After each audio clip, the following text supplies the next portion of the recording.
오늘 우리에게 주신 말씀은 누가복음 4장 1절부터 13절까지 말씀이고, 제목은 사탄은 그렇게 똑똑하지 않다라는 제목으로 말씀 전하겠습니다. 오늘 본문은요, 예수님이 세례를 받으신 다음에 광야로 가셔서 예수님께 사단에게 시험을 받으셨다라는 그런 내용이 기록되어 있습니다. 누가복음 4장 1절과 2절을 읽겠습니다. 예수께서 성령의 충만함을 입어 요단강에서 돌아오사 광야에서 40일 동안 성령에게 이끌리시며 마귀에게 시험을 받으시더라. 이 모든 날에 아무것도 잡수시지 아니하시니 날수가 다함에 주신지리라. 자, 예수님이 세례를 받으실 때 성령님이 임하셨죠. 성령님이 오셨단 말이에요. 그러니까 예수님의 세례를 축하하기 위해서 오신 다음에 잘하세요, 사역 잘하세요 하고 떠나신 게 아니라 성령님이 계속 임하셨어요. 여기 1절에서 뭐라고 말하고 있습니까? 성령의 충만함을 입었다. 옷을 입은 거예요. 성령이 충만하게 예수님과 함께 하셨어요. 세례 받은 그 이후로부터. 그리고 또 성령에게 이끌려서 예수님이 광야로 갑니다. 지금 누가는요, 예수님이 계속해서 성령님과 함께 하고 있다는 것을 모든 독자들에게 강조를 하고 있습니다. 여러분, 우리의 신앙생활, 예수 믿은 그 후부터 하나님 나라 가는 그때까지 우리가 동행해야 할 분은 바로 성령 하나님이십니다. 아멘. 여러분 안에 계시는 그 성령 하나님을 더 의지하고 더 사랑하는 여러분들 되시길 축복합니다. 자, 성령님께서 예수님을 광야로 이끄셨다고 했는데, 그럼 왜 광야로 이끄셨을까요? 다른 장소도 아니고 왜 광야로 이끄셨을까요? 두 가지 이유, 더 많이 있겠지만 오늘 두 가지만 말씀드리면, 첫 번째는 예수님의 본격적인 공생의 사역을 시작하시기 전에 준비하시는 시간을 주시기 위해서 예수님을 광야로 인도하셨고, 예수님이 광야에서 40일 동안 금식하고 기도하시면서 사역을 준비하십니다. 사도 바울도 예수님 만난 다음에 회심했잖아요. 그리고 바로 전도를 시작한 것이 아니라 무려 3년이라는 시간 동안 아라비아 광야에 가서 준비합니다. 성령 충만함을 입고 나와서 전도를 시작하고 사역을 시작하는 거예요. 네. 세상의 모든 것들도 다 마찬가지죠. 어떤 중요한 일을 하려면 항상 준비하는 시간이 필요합니다. 예수님도 40일 동안 준비하셨어요. 두 번째, 성령께서 예수님을 광야로 보내신 이유는 사탄의 시험을 받게 하기 위해서입니다. 성령 하나님은 전지전능하신 분입니다. 아멘. 모든 것을 다 아시는 분이에요. 그렇기 때문에 사탄이 예수님을 시험하기 위해서 광야로 올 것이라는 것도 당연히 성령님은 알고 계셨습니다. 그런데도 보내신 거예요. 자, 사탄이 시험을 하러 온다면 보내지 말았어야 하는 것이 아닌가라고 생각하실 수도 있습니다. 맞습니다. 여러분 어느 장소에 가면 시험이 있을 것이다, 나를 유혹하는 게 많을 것이다 라는 것을 알게 되면 그곳을 피하시길 축복합니다. 굳이 거기에 가가지고 나는 여기서 승리하겠다, 이런 어리석은 생각은 버리세요. 웬만하면 그런 데를 피하세요. 그게 지혜로운 거예요. 그게 사단의 시험을 이길 수 있는 가장 첫 번째 방법이면서 가장 쉬운 방법이에요. 누가 자꾸 꼬셔도 가지 마세요. 그러면 성령님은 왜 예수님을 시험받는 곳에 보내셨느냐? 그것은 우리에게 어떤 교훈을 주시기 위해서입니다. 예수님은 이 땅에 오셔서 우리 인간이 어떻게 살아가야 하는지를 다 보여주시는 분입니다. 이것도 그 중에 하나예요. 우리에게 주시고자 하시는 교훈이 무엇이었냐면, 바로 인간이신 예수님이 사단의 시험을 이겼듯이 인간인 우리도 얼마든지 사단의 시험을 이길 수 있다는 것을 보여주기 위해서 사단이 시험하러 오는 것을 아시면서도 불구하고 그리로 예수님을 보내신 겁니다. 이렇게 생각하실 수 있습니다. 목사님, 예수님이니까 이긴 거 아닙니까? 예수님은 우리랑 다르지 않습니까? 예수님이 이겼다고 우리가 어떻게 이깁니까? 라고 생각하실 수 있습니다. 여러분, 그렇게 생각하는 사람을 위해서 핑계대지 못하게끔 누가가 이 4장 2절 하반절에 이런 표현을 집어넣었어요. 줄이셨다. 예수님이 줄이셨다. 40일 동안 금식하셨기 때문에 예수님이 줄이셨다. 자, 배가 고프다는 얘기는요, 예수님이 사람이란 얘기입니다. 시험 받으신 예수님이 저와 여러분과 똑같은 사람이라는 말입니다. 예수님은 신성과 인성을 다 가지신 분입니다. 우리가 예수님의 신성은 잘 이해하고 받아들이는데 예수님의 인성은 우리가 자꾸 이렇게 밀어내려고 해요. 자꾸 핑계대요. 아, 예수님은 하나님이니까 그런 거 아닙니까? 라고 자꾸 생각하는데 그러지 말라고 사도 바울은 우리한테 말을 해요. 빌립보서 2장 6절 7절 읽겠습니다. 그는 근본 하나님의 본체시나 하나님과 동등됨을 취할 것으로 여기지 아니하시고 오히려 자기를 비워 종의 형체를 가지사 사람들과 같이 되셨고. 네, 예수님은 하나님이시지만 자기를 비우시고 우리 인간과 똑같이 되셨습니다. 인간이 되셨습니다. 그래서 여러분 복음서를 읽으시면서 특히 예수님이 하시는 행동들을 보실 때 하나님이신 예수님이 하셨다고 보지 마시고 인간이신 예수님이 그 행동을 하셨다라고 여러분들 읽으셔야 돼요. 그래야 복음서를 제대로 읽는 거예요. 우리랑 똑같은 예수님이 그렇게 행동하셨다라고 그렇게 읽어야 되는 것입니다. 이것도 마찬가지예요. 이 시험도 마찬가지입니다. 자, 40일 동안 금식하며 기도함으로 사역을 준비하시는 예수님을 이제 사탄이 찾아갑니다. 사탄이 찾아가서 시험을 내는데 여러분 잘 아시는 대로 총 3가지 시험을 냅니다. 여러분 모든 시험에는요 목적이 있습니다. 목적이 없는 시험은 없습니다. 예, 모든 시험에는 목적이 있어요. 뭐 자격증을 따기 위해서, 대학에 들어가기 위해서, 뭐 어떤 시험이든 사람을 시험할 때도 얘가 나를 정말 친구로 생각하는지 알아보기 위해서 다 목적이 있는 거예요. 목적 없는 시험은 없습니다. 그렇다면 사단의 시험도 마찬가지겠죠. 이 사단이라는 놈이 어떤 목적이 있단 말이에요. 구약에 이 사단의 시험이 여러 개 나오는데 그 중에 하나가 욥에게 한 시험입니다. 사단은 욥을 왜 시험했을까요? 그 시험의 목적이 무엇일까요? 그냥 괴롭히는 게 목적입니까? 아닙니다. 하나님을 원망하게 만들기 위한 것이 목적입니다. 욥이 믿음이 좋아서 늘 하나님께 감사하고 그런 삶을 사니까 아유 쟤는 하나님이 복 주셔서 그런 거 아닙니까? 제 복 다 뺏어가면 하나님 원망할 겁니다. 그래서 하나님이 한번 해봐라 허용을 해 주셨어요. 그래서 시험을 하는 거죠. 재산 다 뺏어가고 그리고 병들게 하고 자식들 다 죽게 하고 그래서 욥으로 하여금 하나님을 원망하게 만드는 것이 그 시험의 목적이었단 말이에요. 그렇다면 예수님을 찾아가 하려고 하는 이 시험에도 분명한 목적이 있다라는 거죠. 예. 그러면 예수님에게 행한 이 시험의 목적은 무엇일까요? 왜 찾아가서 이런 시험을 하는 것일까요? 한번 생각해 보셨나요? 제가 내린 결론부터 말씀을 드리겠습니다. 제가 아무리 생각해도 이거밖에 없어요. 예수님이 하나님의 아들이신지를 확인하기 위해서입니다. 자, 여기서 먼저 제가 말씀드릴 것이 하나님의 아들이라고 했을 때 우리는 예수님이 하나님의 아들이라고 믿잖아요. 그렇죠? 근데 그 우리가 믿는 하나님의 아들이 어떤 아들입니까?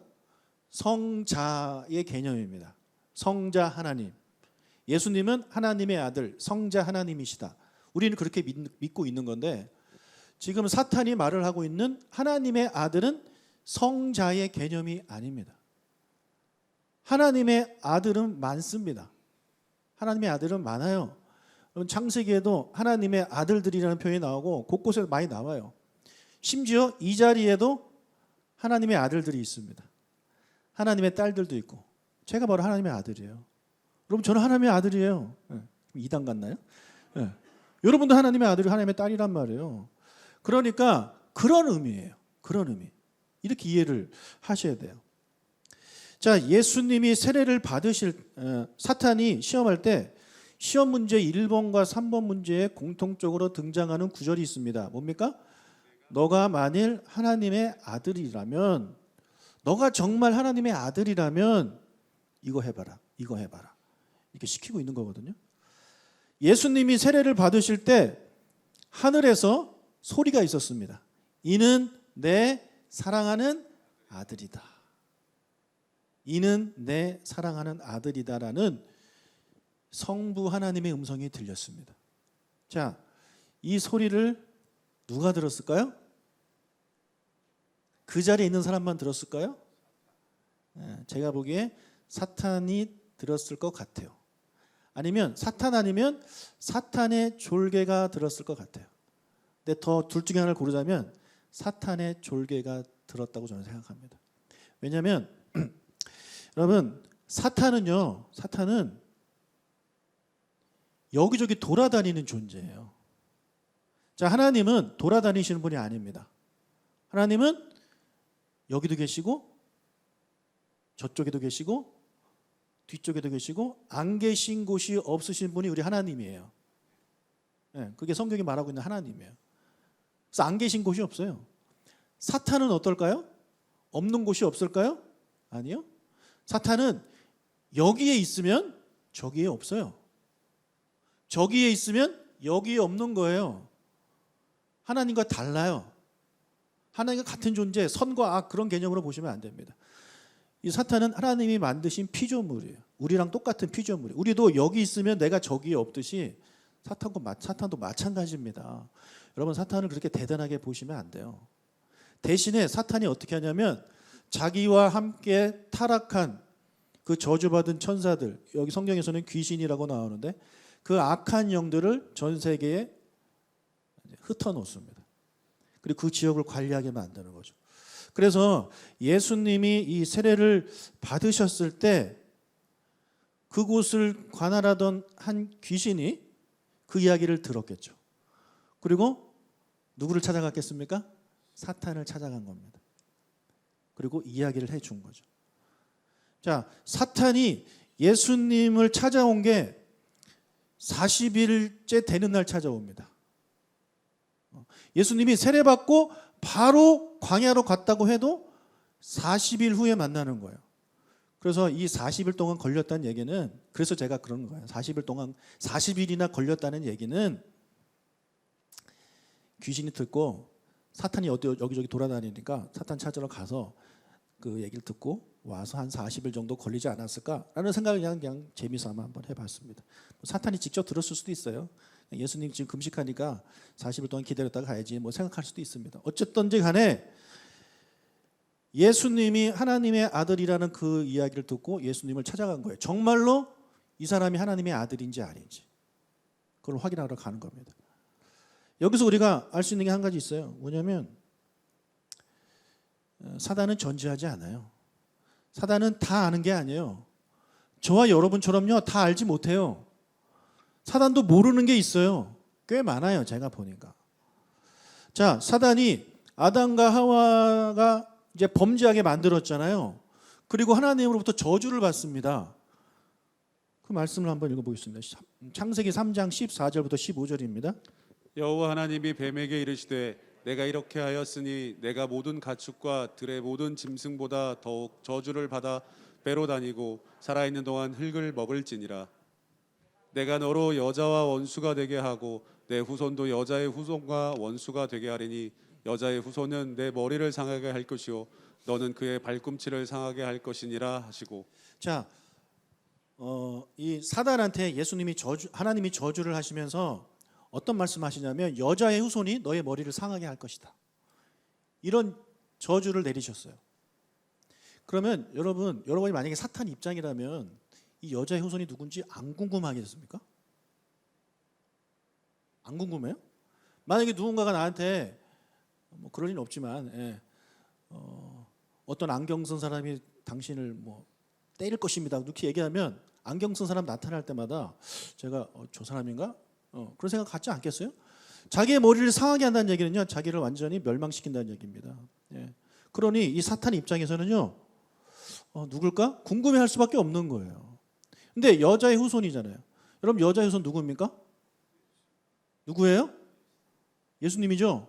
여러분 어떻게 아세요? 어떻게 알아요? 우리 성경에 써 있잖아요. 그죠? 그런데 사탄은 몰라요. 여자의 후손이 누군지 모른단 말이에요. 예. 우리가 아는 것처럼 사탄이 안다 그러면 생각하지 마세요. 사탄은 몰라요. 도대체 여자의 후손이 누구냐? 언제 올 것이냐? 이것도 궁금하겠죠. 그죠? 예. 언제 올 것이다 알려줬으면 그때까지 기다리면 되는데 언제 올지를 모르니까 이 사탄은 늘 긴장하면서 이 창세기 3장 14절 이때부터 긴장하면서 사는 겁니다. 도대체 여자의 후손이 누구냐? 여자의 후손이 누구냐? 자, 그로부터 수천 년이 지난 어느 날 예수라는 사람이 세례를 받을 때 하늘이 열리면서 이는 내 사랑하는 아들이라는 성부 하나님의 소리가 있었다라는 소리를 들었을 때 사탄 입장에서는 이 사람이 아닐까? 그 여자의 후손이 이 사람이 아닐까라는 생각을 당연히 하지 않겠습니까?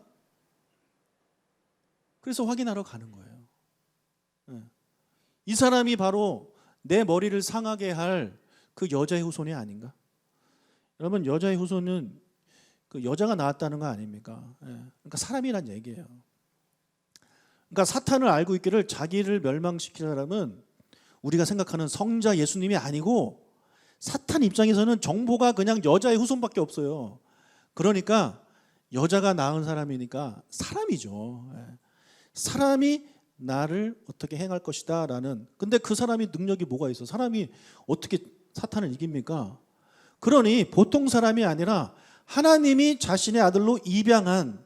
그래서 성경에 보면 구약에 보면 정말 능력이 많은 사람들 많이 나오잖아요. 엘리야 같은 사람들. 그러니까 그런 식으로 하나님이 어떤 사람을 택하셔서 그 사람을 하나님의 아들로 입양해서 그 사람에게 능력을 줘서 그 사람이 자기를 어떻게 할 것이다 라고 사단은 추측할 수밖에 없는 거예요. 그래서 이 인간이 그런 능력이 있나 없나 확인하러 가는 겁니다. 그게 이 시험의 목적이에요. 여러분 사탄은요 예수님이 성육신하신 성자 하나님이라는 사실을 몰랐습니다. 몰랐어요. 만약에 알았다고 한번 가정을 해봅시다. 만약에 사단이 말하고 있는 하나님의 아들이 우리가 알고 있는 성자 하나님이라고 사단이 생각했다면 여러분 사단이 와가지고 이 세 가지 시험을 할 수 있을까요? 자기를 만든 존재고 자기를 타락하게 만든 존재고 저주를 걸은 자기가 생각해도 상대가 안 되는 그런 전지전능하신 하나님한테 자기가 찾아가가지고 기껏 한다는 시험이 떡이나 만들어 보지? 그 다음에 번지 점프 한번 해보지? 아니면 나한테 절해보지? 이게 말이 됩니까? 하나님한테 이런 시험을 어떻게 하냐고요. 이것은 마치 제가 삼성전자 이재용 부회장을 불러다 놓고 나한테 절하면 내가 100만 원 줄게. 100만 원 막 보여주면서 100만 원 줄게. 여러분 같으면 저한테 절하겠죠. 여러분도 안 합니까? 그러면 이재용 부회장이 하겠습니까? 그 100만 원 준다고 해서? 마찬가지입니다. 여러분 욥기에도 나오지만 사탄은요 하나님 앞에서 벌벌 떠는 존재예요. 그런 존재가 어떻게 성자 하나님이라는 것을 알았다면 와가지고 이딴 시험을 하겠습니까? 말이 안 되는 거예요. 그래서 사탄은요 예수님이 성자 하나님이라는 사실을 몰랐습니다. 그리고 단순히 여자의 후손으로 알고 자기를 어떻게 할 바로 그 사람인지 아닌지를 확인하기 위해서 이 시험을 하는 거예요. 자, 사탄이 전지하지 않다는 얘기를 조금 더 해보겠습니다. 자, 시험이 끝났어요. 시험이 끝난 다음에 사탄은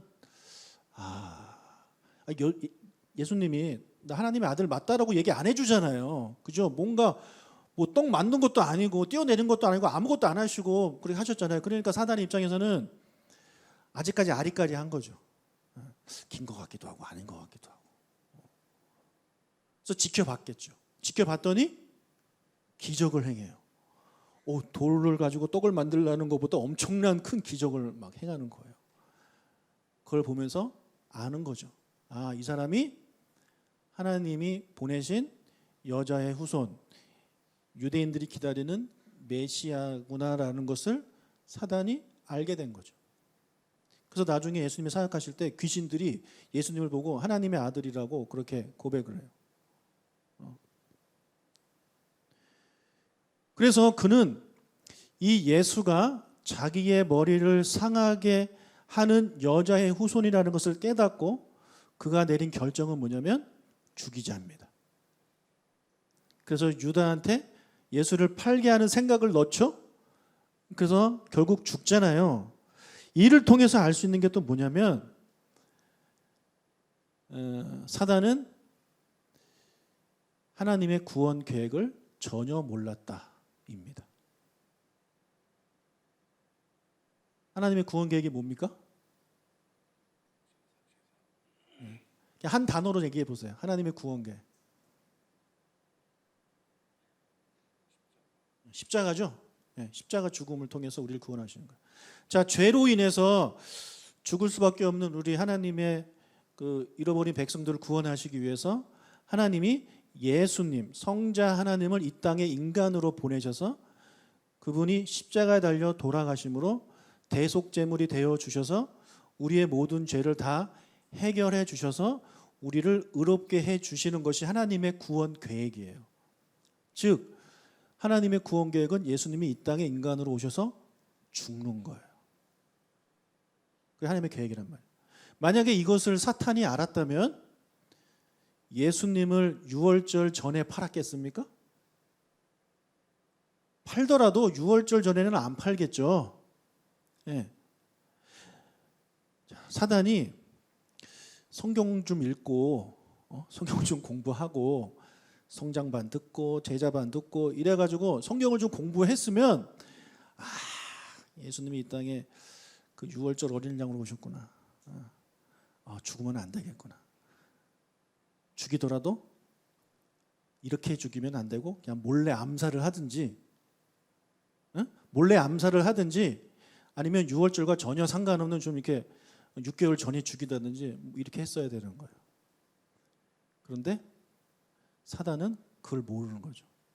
지금 마음이 급해요. 왜냐하면 예수님이 갑자기 입성하셨잖아요. 유월절 전에 입성하실 때 사람들이 막 호산나 호산나 막 이렇게 외치고 그러면서 수많은 사람들이 예수님을 따르는 것을 사탄이 본 거죠. 그래서 안 되겠다 이거.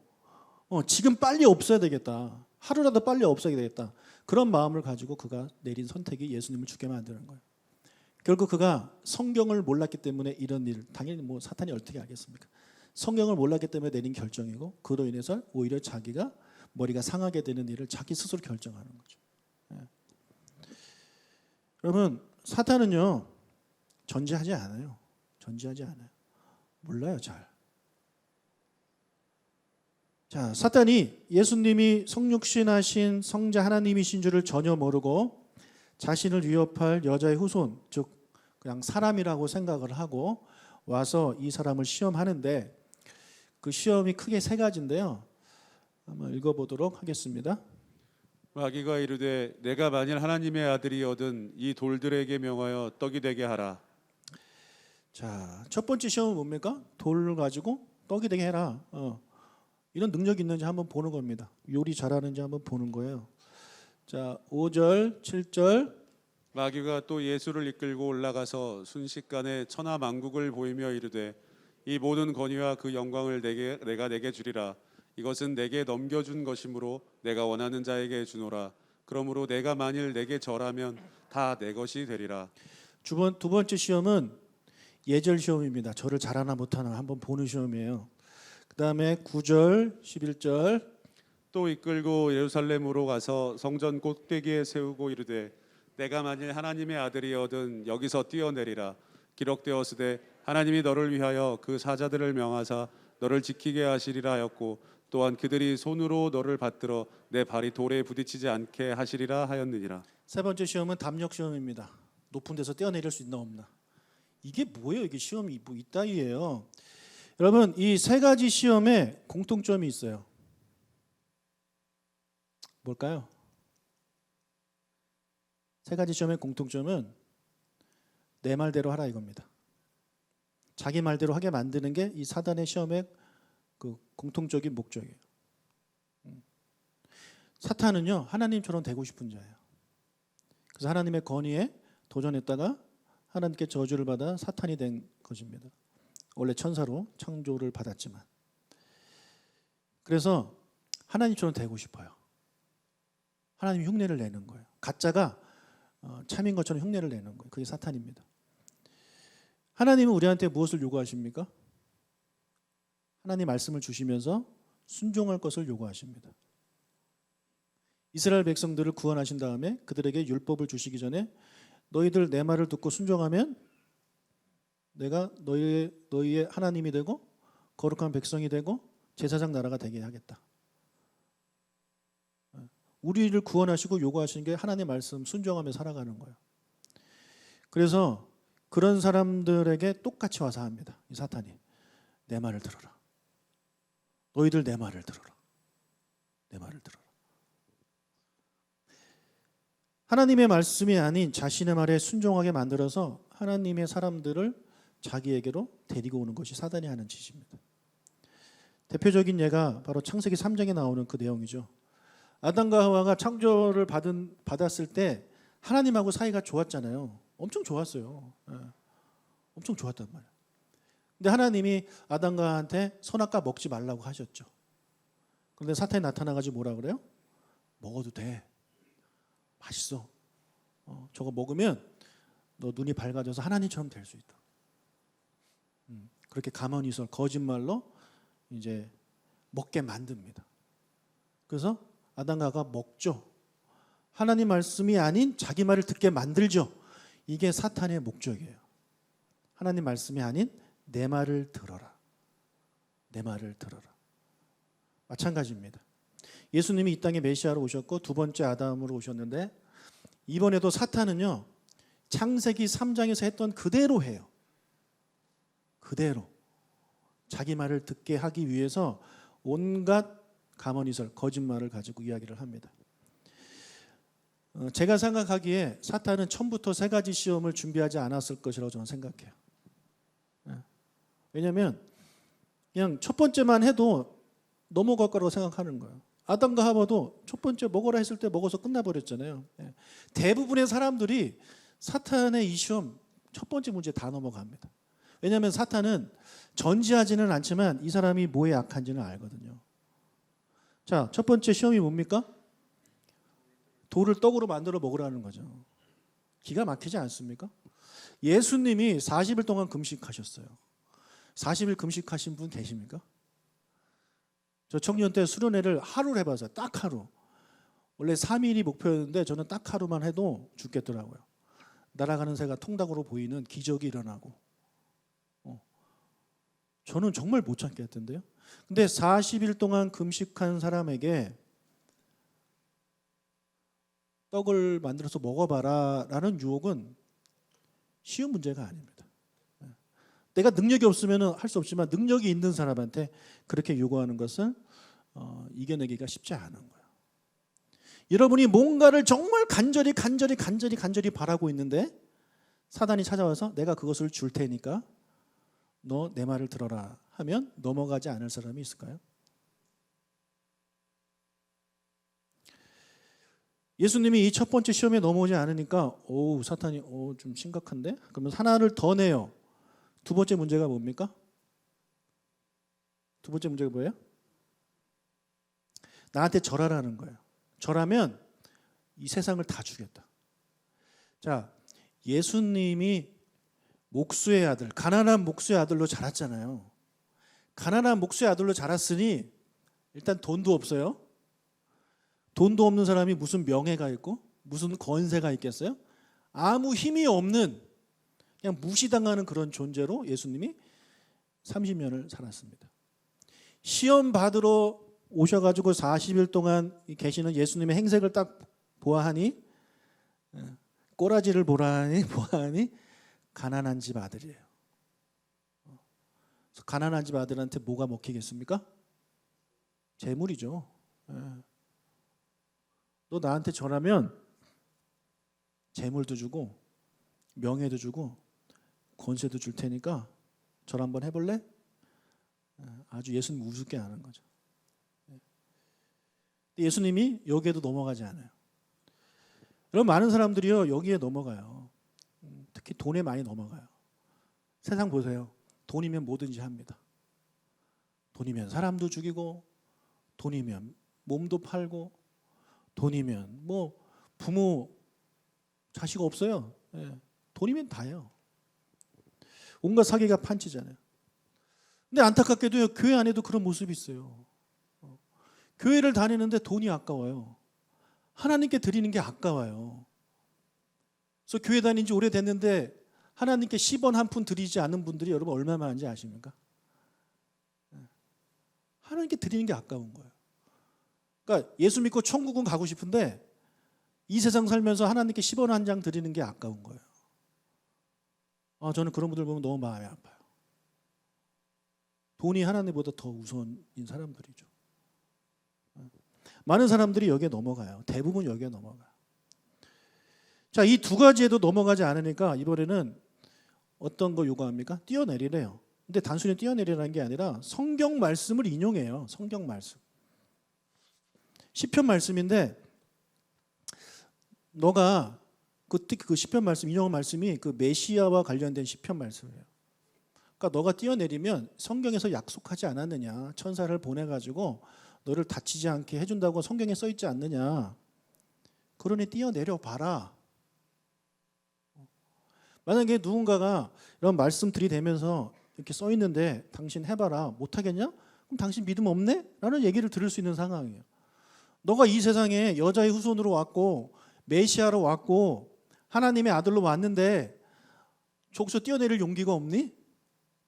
성경에서 분명히 천사가 잡아준다고 약속까지 해놨는데 너 뛰어내릴 용기가 없니?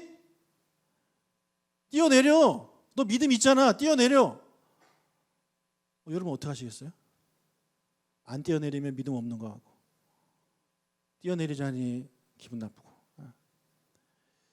이런 식으로 사탄은요 정말 기가 막히게 여러분 시험합니다. 여러분 절대 못 당해요. 대부분이 넘어가는 거예요. 근데 예수님이 안 뛰어내리시죠? 안 뛰어내려요. 사단은 지금도 저와 여러분을 끊임없이 시험합니다. 여러분이 제일 약한 게 뭔지 알고 그것을 가지고 여러분을 시험합니다. 우리가 정신 차리지 않으면 그 시험에 다 넘어갑니다. 다 넘어가요. 하나님은 우리한테 이렇게 살아라 말씀하십니다. 서로 사랑해라. 서로 용서해라. 너가 먼저 손 내밀어라. 전도해라. 예배드려라. 안식일을 지켜라. 이렇게 말씀하시는데 사탄은 항상 그 반대로 이야기합니다. 너가 왜 먼저 사랑해야 되는데? 저 사람이 너한테 잘못했는데 왜 네가 왜 먼저 손을 내밀어? 저 사람이 너한테 하는 행동을 봐. 네가 왜 용서를 해야 돼? 안식일을 거룩하게 지키라고 돼서 가끔 지켜도 돼. 하고 싶은 거 하고 놀러 갈 때 놀러 가고 그렇게 해도 돼. 라고 우리한테 끊임없이 이야기를 해요. 그럼 그거 이겨내기 쉽지 않아요. 그래서 많은 분들이 거기에 넘어가는 거예요. 근데 그것을 듣고도 유혹을 이기시는 분들이 정말 대단하신 분. 저는 우리 조각부의 성도님들이 그런 분들이 되셨으면 좋겠어요. 저도 그렇게 됐으면 좋겠고. 사단은 여러분 끊임없이 유혹해서 하나님 말씀이 아닌 자기의 말을 듣게 만듭니다. 자, 예수님의 답변을 한번 보겠습니다. 4절 읽겠습니다. 예수께서 대답하시되 기록된 바 사람이 떡으로만 살 것이 아니라 하였느니라. 기록된 바 사람이 떡으로만 살 것이 아니라. 기록됐다는 얘기는요 구약 성경에 써 있다는 얘기예요. 신명기 말씀이에요. 8절 읽겠습니다. 예수께서 대답하여 이르시되 기록된 바 주 너의 하나님께 경배하고 다만 그를 섬기라 하였느니라. 자, 여기도 기록된 바라고 써 있습니다. 신명기입니다. 역시 신명기에 써 있는 대로 하나님께 경배하고 하나님만 섬겨라라고 대답을 하세요. 12절. 예수께서 대답하여 이르시되 주 너의 하나님을 시험하지 말라 하였느니라. 자, 누가복음에서는 여기 기록되어 있다가 빠져 있는데 마태복음에 이제 기록되어 있어요. 마찬가지로 여기서도 그렇게 얘기하셨을 거예요. 자, 역시 신명기 말씀이에요. 주 너희 하나님을 시험하지 말라 이렇게 대답을 하십니다. 여러분 보세요. 공통점이 있어요. 예수님의 답변에도 공통점이 있어요. 뭐냐면 대답이 갈수록 짧아지세요. 자, 사탄 보세요. 사탄 질문 보세요. 처음에는 짧았어요. 왜냐하면 이렇게만 해도 금방 넘어올 거라 생각한 거예요. 이거면 다 넘어와. 근데 안 넘어오네. 길어졌죠? 그래도 안 넘어오네. 더 길어졌죠? 예수님은 그냥 성경 말씀 가지고 간단하게 대답하시는 거예요. 짜증 나는 거죠. 지금 배고파 죽겠는데 거지 같은 게 와가지고 뭐 돌로 떡을 만들어 이런 얘기는 하고 있고 뭐 뛰어내려라 이런 얘기는 하고 있고 자기한테 절하라고 이런 얘기를 하고 있으니까 예수님이 짜증 난 거예요. 그래서 맨 마지막 답변 보세요.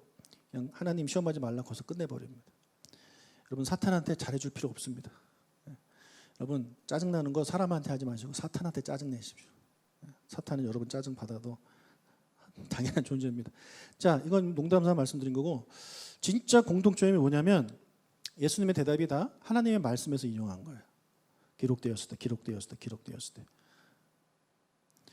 자, 예수님은 자신의 말을 듣게 하려는 이 사탄한테 아니 나는 너 말 안 들을 것이고 나뿐만 아니라 우리는 하나님의 말씀을 들어야 된다라고 3번 다 말씀하고 계시는 겁니다. 자, 바울이 사탄을 이길 수 있는 방법, 성령의 검에 대해서 말씀해 줬는데 누가복음 6장 17절 읽겠습니다. 구원의 투구와 성령의 검 곧 하나님의 말씀을 가지라.